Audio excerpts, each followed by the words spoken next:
and welcome to Win Over Depression. I am your host, Tamara Trotter. This podcast is dedicated to those of us who suffer with the mental illness, but who are trying every single day to understand our disease and to live the best life possible.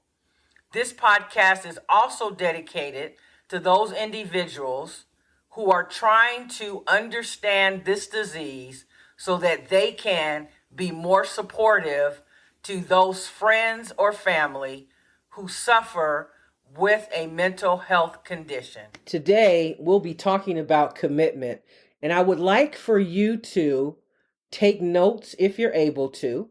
And as I am sharing this episode, I would like you to think about the commitments that you have made in your life, and I would like for you to complete a self-evaluation, which basically means to weigh in or think about whether or not you are living up to that commitment. So let's first define what is a commitment. A commitment is the state or quality of being dedicated to a cause or an activity. It is a pledge or undertaking, an engagement or obligation that restricts freedom of action. There are many commitments that we have in life. We make commitments to our children, to our spouses. We make a commitment to our job upon being hired. We make a commitment to ourselves to fulfill whatever it is that we want to accomplish in life. And so because we are a commitment-driven society, I want you to think about how important it is to be committed to dealing with and handling in an appropriate manner your mental health. It is essential and critical that we take the time to think about whether or not we are doing the work that is necessary in order to overcome many of the symptoms and circumstances that have caused us to suffer from a mental health condition. And I want to talk about suffering from a mental health condition for just a moment. It is true that having a mental health disorder does involve suffering, but the extent to which we suffer is largely up to us, the individual. And so, what is your commitment to handling your mental illness, managing your situation on a daily basis? Are you 50% in and committed? Are you someone who needs to recommit because you know that you just have not been putting in the work? Can you recognize that you were never fully on board with being committed to what you said you were going to do? How has your commitment changed? And why has it changed? Have people in your life influenced the change? And if so, how can you get back on track? Is your commitment one-sided? Because oftentimes life is about relationships. And if you are in a one-sided relationship, whether it is with a friend, a spouse, and even a coworker, that will affect your ability to stay committed to that situation, person, or thing. So as we continue, I submit to you that having a commitment is a promise to deliver the outcome someone is expecting. Let me repeat that. A commitment, in my opinion, is a promise to deliver the outcome someone is expecting. Now, let's put that in perspective a little bit. When we're talking about commitment to overcoming our mental illness, we have made the commitment to ourselves. And if we expect an outcome that is going to help us to feel better, to be a better parent, a better friend, a better sister or brother, then we have to self-regulate and determine whether or not an adjustment needs to be made. When we make a commitment, there is something that is expected on the other end. And so you know that I am very transparent with my listeners. So I am actually sick, and I have been diagnosed and tested positive for COVID for the first time in my life. And for the last 3 days, I have been in bed. But in January of this year, 2023, I made a personal commitment to this podcast, Win Over Depression. And that commitment was that every Friday that I would drop a new episode. And I have lived up to that commitment the entire year up until now, except for 2 occasions when I had to upload the episode on a Saturday morning because I was having technical difficulty. So we always give room for human error. And so even though I'm not feeling well, I made the commitment that without fail, I owe this episode to my listeners. It is 11:38 p.m. Pacific Standard Time. I have 22 minutes to finish this episode, make any edits, complete the show notes, complete the episode information, do the cover art, and launch it on Buzzsprout in the next now 21 minutes. That's what commitment looks like. That's what it feels like.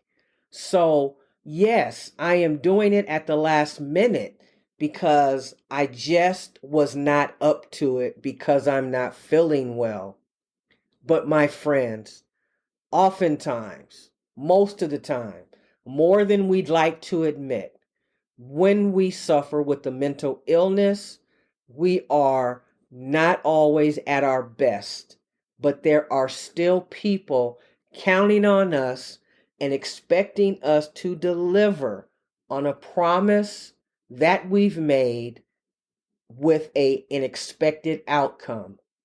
And so I am not expecting you to be me, but what I'm saying is I want you to think about the commitments you've made in your life and how many of them are you truly living up to. In society, we tend to be overcommitted. It is almost an addiction. The truth is, our jobs, our employers expect way too much, and we continue to do the work because we need our job. We don't know what will happen if we say we're not able to keep up. And so we continue to allow other people to add more and more to our plate. I am telling you that there is nothing wrong with you speaking up about not being able to deliver on every single promise that you've made. But guess what? That means before you commit, you need to find out what is expected, what the outcome looks like, and what your specific responsibility is. Because in order for you to maintain a commitment of any type, you have to decide how important it is in your life. So, my question is, how important is it to you to improve your mental health? How important is it to you to practice self-care? How important is it to you to finally stand up for yourself and start saying no? Remember, this year, I talked about that I would spend more time sharing information about myself. So I am a Gallup certified coach.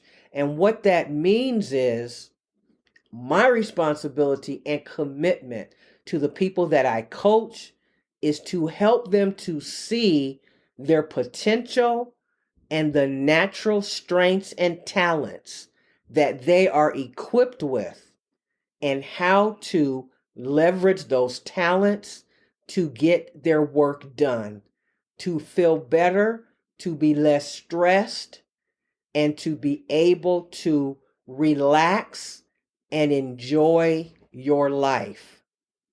So, to me, if I cannot be 100% committed to what I say that I'm going to do, then I really don't want to do it. However, there have been many times when I have been over committed. And so that is no one's fault but my own. But I have learned to say no and to take several items off of my plate, mainly desserts. Just kidding. So think about your commitments and whether or not you need to recommit. Recognize if you were never fully on board. Has your commitment to a certain project, to something that you wanted to do at your house, has that changed? And if so, then do something different. Sometimes we want to stick to what we've committed to because we are afraid to feel as if we have failed. And so that means that there are many projects that are not completed because we have taken on too many. So also, when we talk about commitment, there are a few other things I wanted to share. The first is your personal space in your home has a direct correlation to whether or not your mental health is at bay or you are sinking into an episode of depression. And I know when I am about to experience an episode of depression because the area in my personal space at home looks cluttered. So it is very true that when we have a cluttered space, it's very difficult for us to focus and concentrate. And therefore, we all know, and if you don't, I'll share it with you, that many of the side effects of depression is not being able to concentrate. So what I would like for you to consider doing, and I don't expect you to clean up your entire house in 2 days. That would not be a commitment that you can keep. So, what I would ask is that you look around and ensure that you have at least one or two areas in your home that are clutter free. And you will be able to see a lifting of the inability to concentrate and you being able to focus much better. So again, are you committed to your mental health and getting better? Are there some commitments that you've made that you need to make changes in? And so when we think about change, change is difficult for a lot of people, and not just those who suffer with the mental illness. Nobody really likes change because it's new. People don't know what to expect, and they are afraid of what is unknown to them. That is a natural human behavior. However, when you decide that you are going to take a look at your commitments, you have the right to make changes. Now, does that mean that you may have to disappoint a few people? Absolutely, because your mental health depends on it. And your friends or whoever it might be should understand that you need to practice self-care. So I encourage you to not be afraid of change, because change is absolutely predictable, because there are millions of changes every single day. There is a book called Who Moved My Cheese? And if you're not someone who likes to necessarily read a book, I encourage you to get the audiobook version of Who Moved My Cheese. And that is going to help you when it comes to accepting change. Because change is the one thing that you can count on in life. So, the more adaptable and resilient you become, the easier change will be in your life. I never want to end my podcast without thanking you so very much for listening. There are some things that I would love for you to consider doing for me. The first one is, when you have listened to any of the 80 plus podcast episodes of Win Over Depression, would you kindly consider leaving a comment? Let me know how a particular episode resonated with you. The more comments that I have, the more growth I will experience in the podcast. And it is growing, but I would encourage you to talk about how this podcast has helped you. Several people have reached out to me to tell me personally, but if you would be so kind as to leave a comment, I would really appreciate it. Remember, you can reach me on Pinterest at TT Mental Health Expert. You can also find me on Instagram, Twitter, and Tumblr at Tamara Trotter. That's Tamera, last name Trotter. You can join my Facebook group, also called Win Over Depression. Win Over Depression now has a journal that goes along with the podcast episodes. Each journal will have 25 episodes, and it will have homework, places for you to write notes, and really be able to keep a record of how well you are doing in combating and reducing your episodes of depression. In addition, this journal will also give you the opportunity to have in front of you proof of your journey and proof that you are making strides. One of my episodes, we talked about how important it is to celebrate every single win that you have experienced, no matter how small you believe it is. If you have gone from 2 episodes of depression per month to 1 episode, that is a 50% improvement. You can go to my website, winoverdepression.org, go to the tab that says products, and you will be able to make the purchase of your journal there. If you would like to reach me personally, You can reach me at Tamara, Tamera, at winoverdepression.org. Stay in the game of life. Remember, giving up is never an option. You are important. Your life is worth living. If you are listening to this podcast and it's late at night and you're feeling down, I encourage you to go back and listen to many of my episodes. I have several on why you should not commit suicide, as well as why suicide may come into your mind in the middle of the night. Don't take your life. Please call 911 or call an accountability coach. I would love for you to know how important you are. I care about you, and I will see you next time on Win Over Depression. Take care.